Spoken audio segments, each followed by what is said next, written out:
everyone, this is Anusha Jimkala, a second year medical student. So in this video I will be discussing about a history taking and how to take a history of the patient and the components of health history. So let's continue. History taking. What is history taking? Firstly, we'll be discussing about the history taking definition. So it is a process by which the information is gained by the physician by asking specific questions to the patient with the aim of obtaining information which is useful in formulating a diagnosis and providing a medical care to the patient. So we'll be talking about the importance of history taking. So history taking is important because it helps us in establishing a diagnosis and to detect the medical problems and to evaluate the other systemic problems, and it helps in the discovery of the communicable diseases and management of emergencies for the effective treatment plan and to build a rapport with the patient. So here rapport is nothing but it is a close relationship between the patient and the doctor. And important points before history taking, here are some important points which are to be remembered during the history taking. Firstly, we have to introduce ourselves and explain ourselves, and we have to be fully attentive and treat with the respect and let the patient talk. We have to guide, not detect, and no leading questions, no shortcuts. Try not to write and talk to the patient at the same time. We have to listen first and then write later. We have to not do both at the same time. So, comprehensive adult health history. So now I will be discussing about history taking, how to take a history of the patient. So here are the components of the health history. So there are 7 components of the health history, starting with the general data, chief complaint, history of present illness, past history, family history, personal and social history, and review of systems.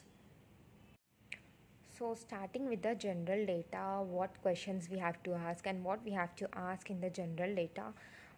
Firstly, we have to ask the name of the patient and age, gender, occupation, marital status, religion, nationality, source of history, and reliability.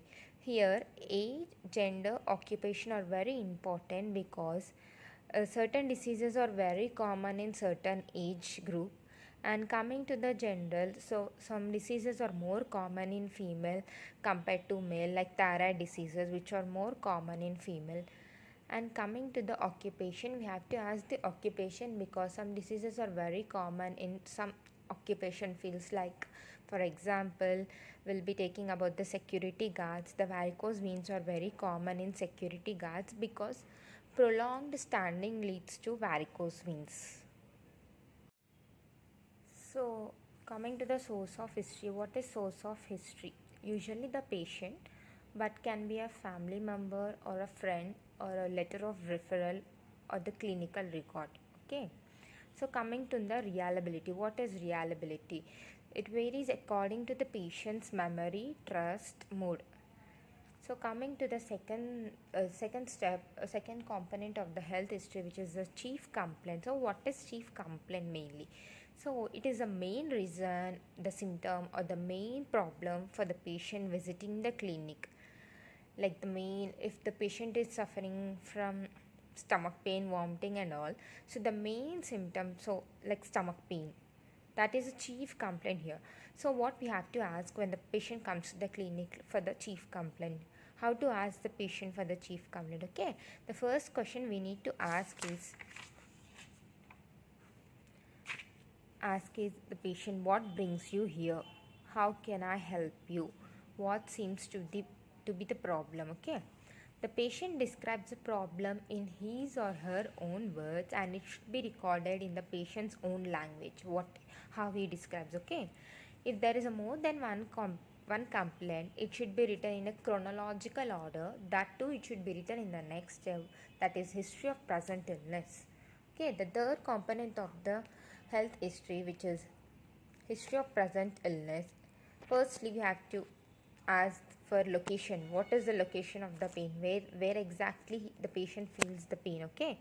Coming to the quality, it includes the description of the quality of the symptom. For example, if the patient is suffering from chest pain, we have to ask the patient, is the pain sharp pain or dull pain, okay? So coming to the severity, it is a degree of the pain. It can be described on a scale of 1 to 10 pain score. So we have to ask the patient, like if the patient is suffering from the chest pain or abdominal pain, whatever pain may be, first we have to ask for the severity to score from 1 to 10, 1 to 10, okay, on a pain score scale. Coming to the duration, which is the fourth one, how long have you had the pain? We have to ask how long have you had the pain to the patient, okay? Coming to the timing, we have to ask the patient to describe when you have pain. For example, pain with the excursion or pain in the evening, pain during the sleep time, okay? Coming to the context, what is the patient doing when the pain begins? Whether he is relaxing, whether he is walking, we have to ask, okay? Coming to the modifying factors, what makes the pain better or worse? For example, aspirin, which helps, okay? If the patient is suffering from fever, if he takes paracetamol, it helps him, right? He get relaxed. So like that we have to ask what makes the pain better or worse, okay? Coming to the last one, we have to ask any associated signs and symptoms along with the main chief complaint, okay? Coming to the fourth component, which is a past medical history. So we have to ask the patient for the childhood illness in the past medical history, like did you have measles, rubella, mumps, or whooping cough, chicken pox, yes or no, okay? Rheumatic fever, scarlet fever, polio. And we have to ask for the adulthood illness. So starting with the medical, we have to ask the patient whether the patient is having diabetes or not, yes or no, hypertension, hepatitis, asthma, HIV, and ask the patient if he or she is hospitalized before in the past, okay? Coming to the surgical, we have to ask, have you undergone any surgeries before? If yes, we have to ask for the date of surgery and what kind of surgery the patient has undergone. And we have to ask for the types of operation have been undergone in the past, okay? So coming to the OB-GYN history, firstly we have to ask about the menstrual history. We have to ask the last menstrual period, the first day of LMP, and frequency of menses, duration of menses, like whether it is 5 days, 6 days, 7 days or 10 days, okay? Coming to the amount of bleeding, how much amount of blood, okay? Intermenstrual bleeding, postcoital bleeding, dysmenorrhea. Ask the patient if she is suffering from the painful menstrual cramps or not, yes or no, and premenstrual syndrome symptoms, and ask for the ask her at first menses of age and menopause age. So coming to the obstetric history, we have to ask the patient for the number of pregnancies, which is gravida, and number of live births, and ask if she has any miscarriages. So coming, and we have to ask for any terminations, any previous ask for the previous pregnancies, the length and mode of delivery. Coming to the induction, we have to ask the patient whether it is a spontaneous or induced. And mode of delivery, ask the patient whether it is vaginal, forceps, suction, or elective or emergency cesarean, okay? So coming to the past medical history, in the past medical history only the sexual history should be asked, but here I have not written in my notes, so I'll be discussing about that also. We have to ask the patient, are you in a sexual relationship at the moment, like with a male or female partner, or when did you have your last sex, and was that with a male or female partner? We have to ask, okay, is that the casual or regular partner? And you have to ask, like, have you had any other partners while in this relationship, and have you had any change in partner, like do you have vaginal sex or oral sex or anal sex, okay? And what percentage of the time do you use condoms for the vaginal sex and anal sex, oral sex, okay? And we have to ask about the sexual partners, how many sexual partners you had in the past, without condoms or with condoms. And we have to ask, do you have sex with men or women or both? Okay, we have to ask about the heterosexual relationship also. And we have to ask, have you have ever had sex with someone of the same sex? Okay, these are the questions to be asked in the sexual history. So coming to the family history, we have to ask the patient if any of the family members have died, if due to any health problems. If so, we have to ask for the cause of the death, at what age he or she died, okay? And we have to ask about any history of breast cancer, ovarian cancer, colon or prostate cancer. And also ask about any genetically transmitted diseases in the family. And the next one, we have to ask the patient if any of his family members are having the diseases like hypertension, coronary heart disease, elevated cholesterol level, stroke, diabetes, thyroid diseases, and renal diseases like kidney stones or kidney failure, arthritis, asthma, or any diseases which are related to lung, and suicidal attempts, and any allergies in the family, okay? Coming to the personal and social history, we have to ask the patient the questions like what is your home life like, and where do you live, do you have children, what is your occupation, and how is your financial situations, and what are your activities of daily living, and what are your lifestyle habits like exercise, diet, use of coffee, tea, and other beverages, okay? And we have to ask the patient for the smoking history, like the amount, like how many cigarettes he will be smoked per day, and duration, like for how many years, at what age he started, and what type of cigarette also we have to know, okay? Coming to the drinking history, we have to ask the patient for the drinking history, like the amount, like how much ml he's taking, and duration, like for how many days and how many years he has been drinking, and what type of beverage. Here we have to know the type of beverage because it is very important. In different types of beverage, the alcohol content varies in different types of beverage, okay? And we have to ask any food allergies also. Coming to the last component of the health history, which is the review of systems. So starting with the general, this includes yes or no questions, okay? We have to ask the patients, do you have any recent weight loss or weight gain, yes or no, okay? Do you have weakness, fatigue, or fever?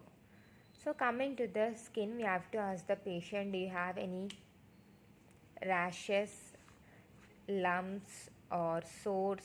Is there any itching, dryness on the skin? And is there any change in the size or color of the moles? And is there any change in hair color? Is there any change in hair or nails? So coming to the head, we have to ask the patient, do you experience any head injury, yes or no? And do you have headache? Coming to the eyes, first we have to ask the patient, do you have glasses or contact lens? Do you have redness, pain, or excessive tearing, double or blurred vision, flashing lights, glaucoma, cataracts, okay?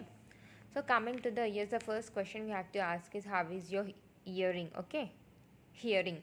And do you have any earaches or infection in your ears? Do you experience any discharge from the ear? So going to the next one, which is nose, we have to ask the questions like, do you have frequent cold or nasal stiffness, nasal discharge, itching, nosebleeds, sinus trouble, yes or no? So coming to the allergies, we have to ask for, is there swelling of lips or tongue? Do you have any allergies or sensitivity to drugs, food, pollens? Do you have asthma? So coming to the mouth and throat, do you have a bleeding gums? Do you have sore tongue, dry mouth, frequent sore throats, or hoarseness? Okay, coming to the neck. Ask the patient, do you have lumps, swollen glands, goiter, stiffness? So coming to the breast, we have to ask the patient, do you have any lumps or pain or nipple discharge? Coming to the next one, respiratory and cardiovascular, we have to ask the patient, did you experience a shortness of breath? Do you have cough? Is there any production of phlegm? If so, ask for the color of the phlegm. And wheezing, coughing up blood. Is there any chest pain? Yes or no? Fever, night sweats, swelling in hands and feet, blue fingers or toe, high blood pressure, skipping heartbeats, heart murmurs, headaches of heart medication, bronchitis, emphysema, and is there any rheumatic heart diseases? Coming to the gastrointestinal, ask the patient if is there any change of appetite or weight. Is there any problems in swallowing? If he feels nausea or heartburn sensation, is there any vomiting of blood? If he feels for constipation, ask the patient if he or she has diarrhea. Is there any change in bowel habits, abdominal pain, excessive blanching, excessive flatters? Ask if the patient is having jaundice or not, food intolerance, rectal bleeding, hemorrhoids. Coming to the urinary system, you have to ask the patient if there is any difficulty in urinating, or is there any pain or burning sensation on urination, and ask the patient if there is a frequent urination at the night, and ask if there is a blood in the urine. Okay, so coming to the peripheral vascular, ask the patient if he or she is having leg cramps, varicose veins, clots in the veins. Okay, coming to the musculoskeletal, ask the patient if there is a pain or swelling, stiffness, decreased joint motion, broken bone, arthritis, gout. So coming to the neurologic, ask the patient if he or she is having headaches, loss of consciousness, paralysis, weakness, numbness. Okay, so coming to the hematologic, ask the patient if he or she is having anemia, easy bleeding, past transfusions. So going on to the next one, which is endocrine system, ask the patient for if there is an abnormal growth, or is there any change in appetite, increased appetite, and increased thirst, increased urine production, and thyroid trouble. Ask the patient if he or she is having thyroid diseases like hypothyroidism, hyperthyroidism, and heat or cold intolerance. Ask the patient if he or she is having excessive sweating, and ask if he or she is having diabetes. And coming to the psychiatric, ask the patient if he or she feels tensed, anxiety, if he or she is in depression or any thought of suicidal ideation, and is there any memory problems, any sleep problems. And we have to ask the patient for the past treatment with the psychiatristic, if there is any past treatment with psychiatrist. Okay, thank you.